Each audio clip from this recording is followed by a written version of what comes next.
on it.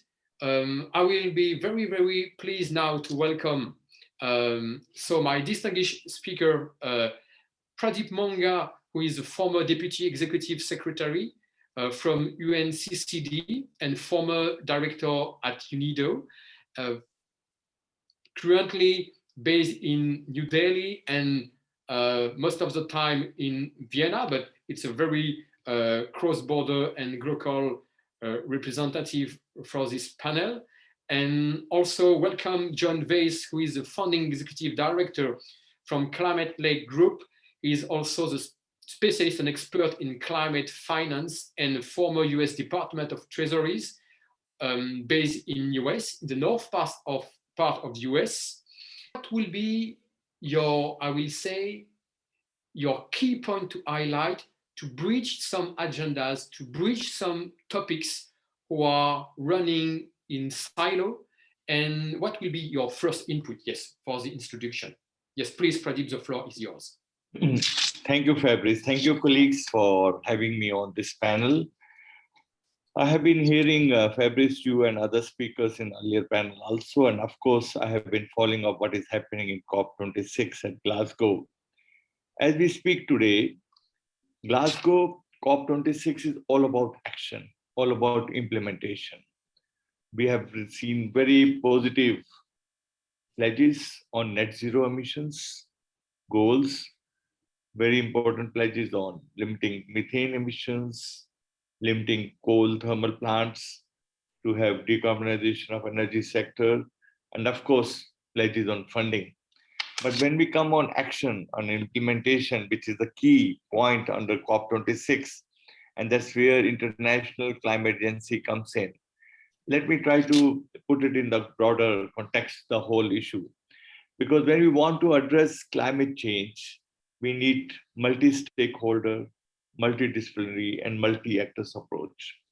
And there's a huge amount of work being done by so many agencies, so many actors at different levels. Global level, international agencies, governments, and of course parties. Then we are talking about regional levels and the country level.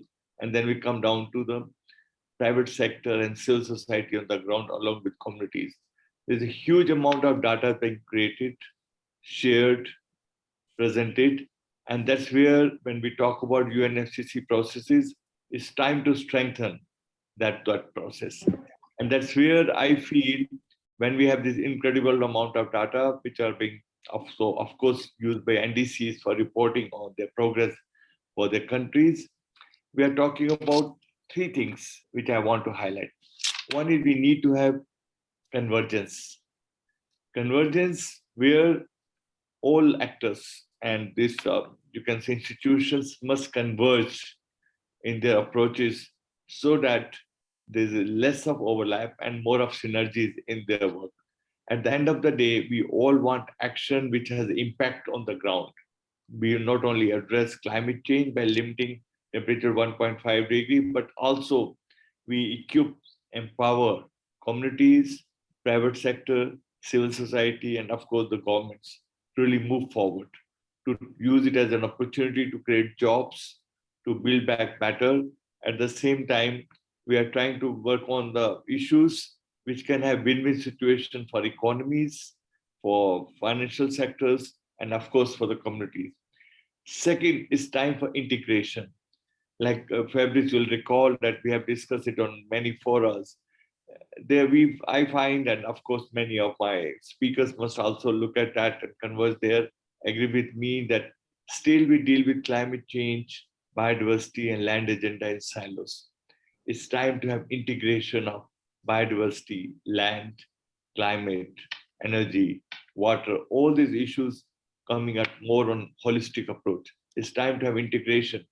For example, I'm absolutely convinced like land use and land use changes can really contribute almost or help mitigate 1/3 or 25 to 30% of emissions coming from various sectors, including forestry, agriculture, and others. So its time has come to have integration of that. And third thing is cooperation. And cooperation is required because that's where I feel this data can become useful information, useful knowledge management tool for decision making, for knowledge management tool for communities to equip themselves to adapt to changes being induced by climate change, making knowledge management tools, and of course, targeting scaling of funding. Of course, this agency must complement all other ongoing work by various institutions, organizations, and especially strengthening UNFCCC political processes, because that's where I feel next 10 years between now and 2030 will determine how, as human race, we can shape our future. We can see that we can mitigate climate change. We can really help communities to come out of the adverse impact of climate change very strongly through decarbonization of economies, energy sector, and of course, then adapting to new technologies, new transitions, new lifestyles, and of course, having really bringing everybody together where inclusiveness and equity and ethics really become the hallmark. Let me conclude by saying that famous saying from Africa, which I worked almost last 20 years, is if you want to go fast, go alone. And if you want to go fast, go together. As time in that spirit, I feel we must have cooperation, public-private sector cooperation, partnerships, and of course, networking coming together at every level, global, regional, country, and the local level.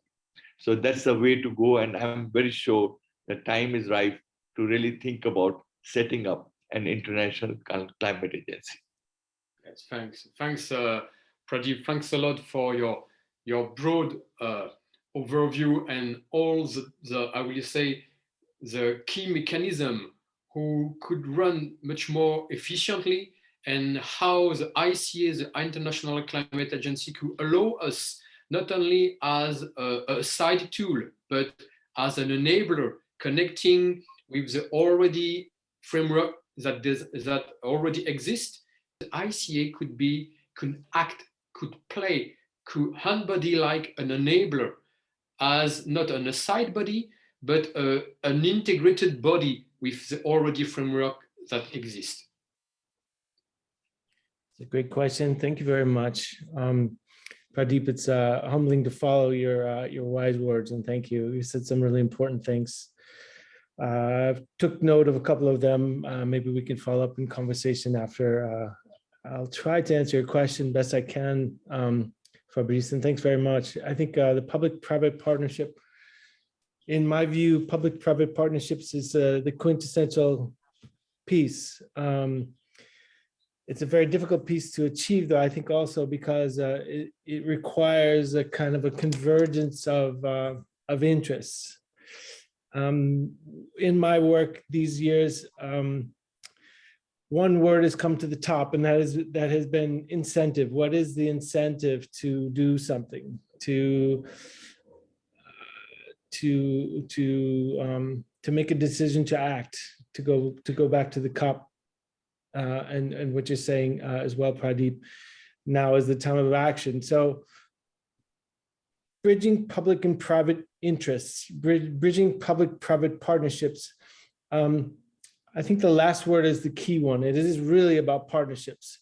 You mentioned integration and cooperation, Pradeep, and I would say integration can be achieved technically quite amazingly through data-driven blockchain or distributed ledger technology. That's a speedy way of being efficient.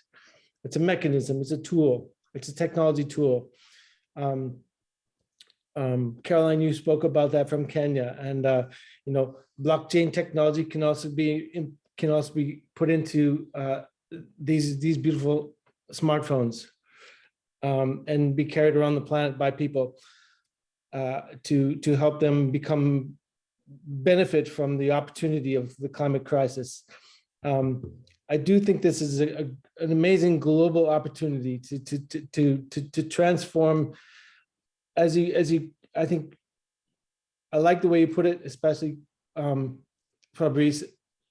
If we're going to think about design change, design thinking, we definitely need to think big and different. And of course, the previous speakers highlighted the critical need of being speedy and fast in our solutions.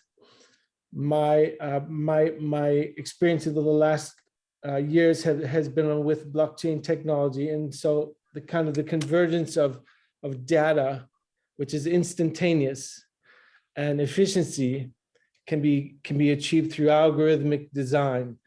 Those are just a couple of thoughts that are passing through my mind, and I just put them out there. But if you want to think about, in conclusion, I think that the agency could be a mechanism and to enable attention that, in fact, this climate crisis is the greatest global opportunity ever, or else. Yes, thanks, John.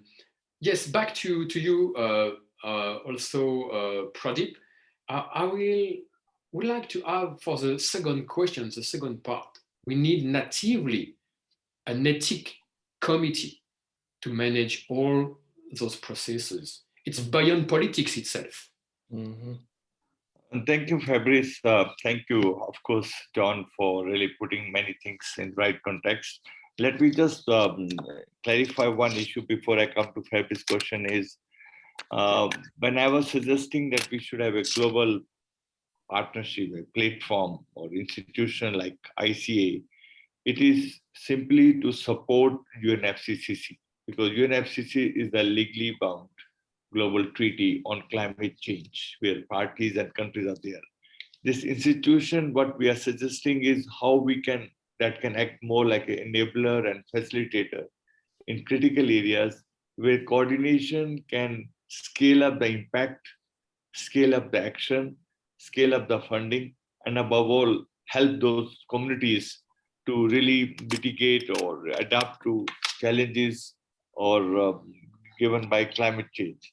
Now, coming to the ethics committee, Fabrice, there's a very important question coming up. You mentioned about climate voice, or what we say climate justice. And there I feel time has come where we should have, when we are addressing climate change, we are really looking at tech transfer, we are talking about funding, we are talking about capacity building, how we can help most vulnerable. For your adding insight. It's about understanding and feeling the people. For the mission driven for the ICA itself, because the tricky zone, it's about governance and accessibility of the information. To mind immediately is the role of elders in terms of identifying what ethics are and realizing the fact that this is a cross-generational crisis. And so the company I started is called Lake Climate Group. Why? Because my son's middle name is Lake. It's his future. I'm just saying.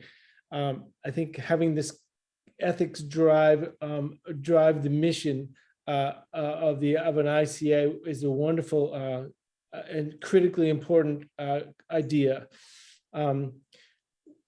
Well, one other thing that comes to my mind was the word science. And so there are some things that are just not debatable.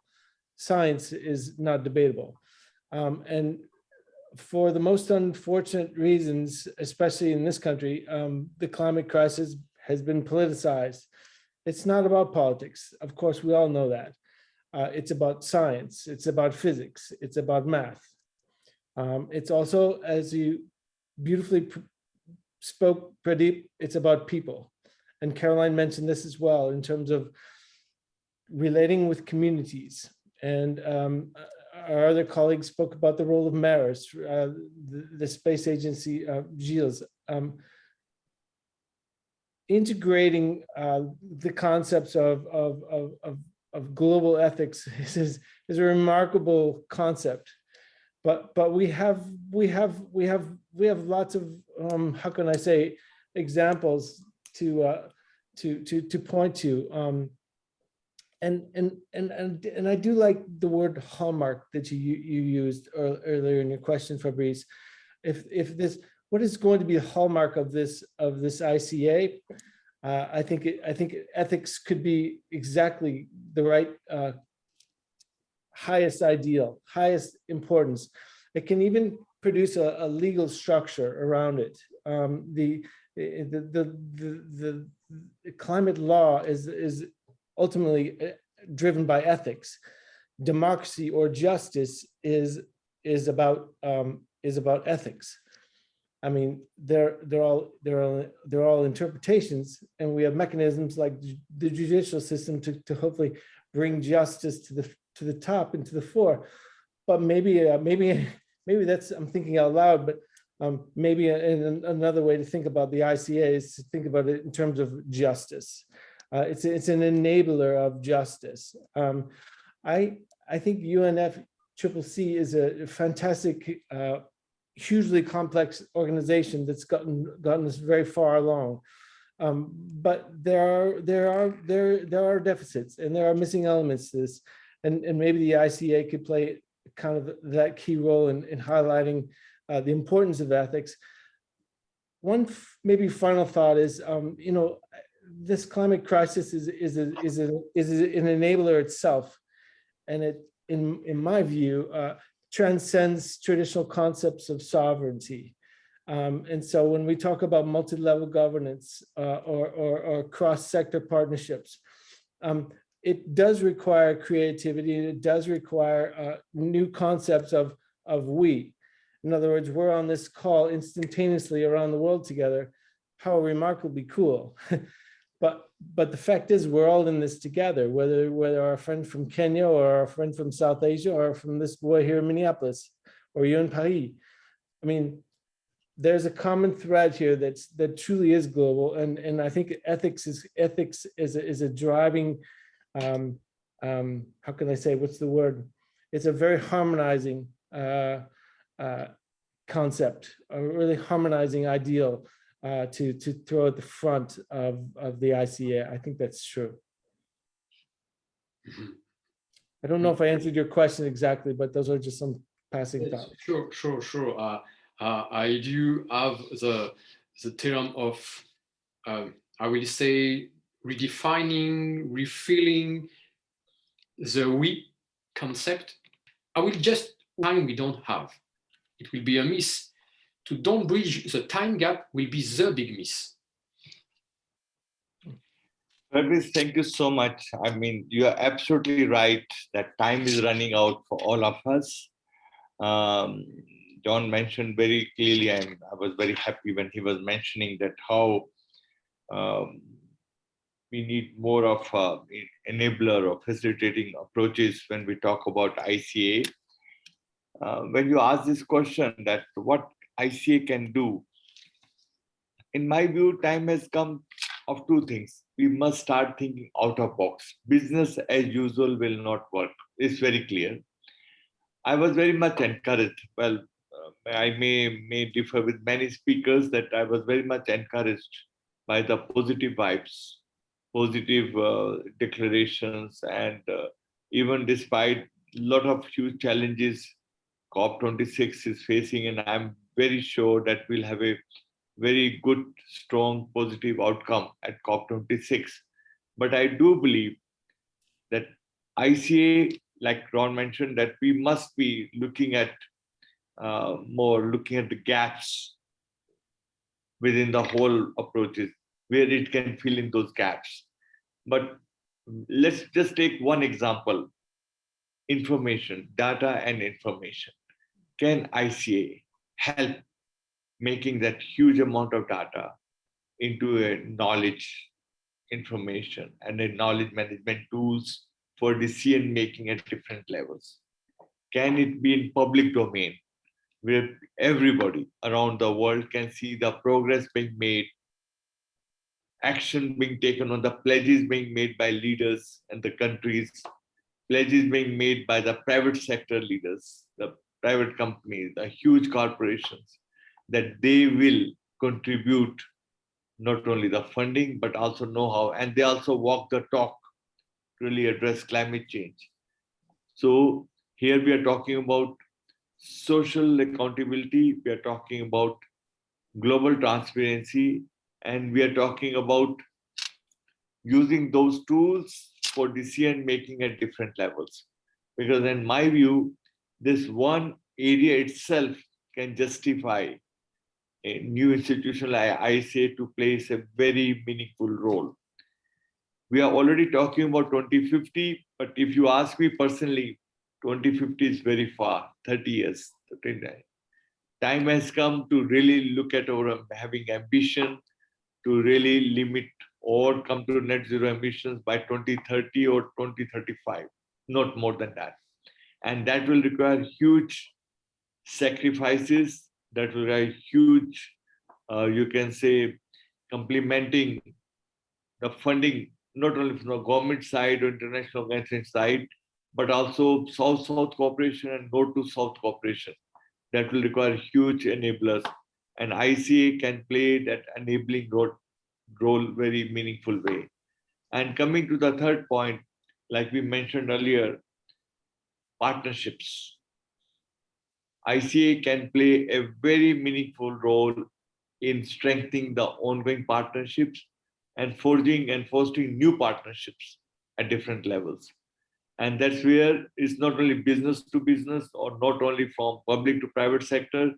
I feel it's public, private, and community partnerships. Because at the end of the day, it's the people that get affected most. Whether we are talking about cities, we are talking about villages, we are talking about rural areas.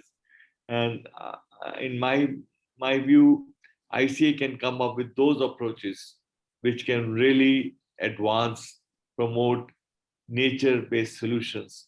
Fabrice, you use this word many often. I have seen many often, that is solutions. People are looking at solutions. Of course, solutions may come through tech transfer, it may come through innovations, it may come through, of course, funding will be the key, but people want solutions to climate challenges. And that's where I believe ICA can play a very meaningful role, at least for next to 10 to 15 years, to really fill in those gaps, become more of connector for or enabler for knowledge management tools, targeted funding, scaling of funding, but of course, most importantly, strengthening partnerships. That will really make collective, holistic approaches to whatever we are doing now. And that will be a very unique role ICA can play between now and 2030, between now and 2050.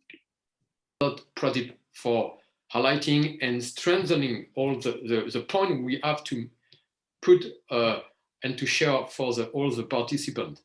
I will be back to you, John, and for the few minutes that we could have before concluding these special roundtables for the ICA, the International Climate Agency, I would like to have your last but not least also as Pradeep, I will say, your call to action with this perspective. We used to say that there is no diploma for the willingness. We can have great track records in our backgrounds or job experiences or career or entrepreneurs or great track records as an investors. But for the courage of the climate empathy, there is no diploma for it. It could come from anywhere and anybody, from the younger to the older, to make it happen. I will say, with this perspective, what will be your call to action to deliver people from their own barrier? It could be from a public point of view or private point of view or both. What will be your message? You ask gigantic questions, Fabrice. You're very good at that. Thank you. I just have to trust that somewhere I might have some insight in responding. But I think we've touched on several themes: justice and partnerships, ethics, mission-driven, data-driven communities, the role of special populations, whether it's women or children, institutions that have been succeeded, but still have deficits and gaps that can be filled. To me, all of these things drive home this theory, not theory, that this very important concept in my own mind, and this is my working mantra, but the climate crisis solutions, solving this climate crisis is the greatest global opportunity ever, or else. That is, well, I'll just continue until I die with that as my mantra. But again, it's just an incredible opportunity to reconceptualize our legal definitions, our understandings of sovereignty, our appreciation of we. One thing that was mentioned by a former professor of mine that always sticks with me is that solving the climate crisis requires solving the global inequality crisis. Absolutely. So carry that logic forward, it requires partnerships. That's why I love your mention of the Global South moments ago, Pradeep. I mean, we need to bridge partnerships between developed and developing countries. And that's my whole, that started me down this path years and years ago. But again, it's the most wonderful opportunity to build those partnerships. And I think at the core is ethics, which we've determined. I'll conclude there and just say thank you very much. It was a complete pleasure to be on this roundtables today. Thanks. Yes, thanks. Thanks a lot, John. Thanks a lot for your feedback. Thanks a lot, Pradeep. Thanks a lot for the participants who stay there.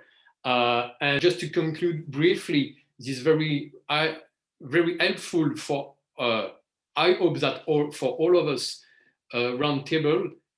It took 40 years, much more, from the first recognition of the human impact on climate to the Paris Agreement, 40 years to make it happen. And again, the time is not in our side in this. So we can't stick with the only, I will say, dynamism.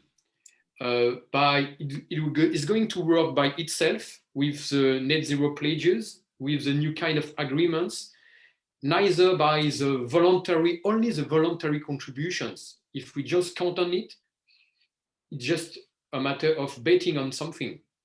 And I don't know if we could have the opportunity to bet on climate.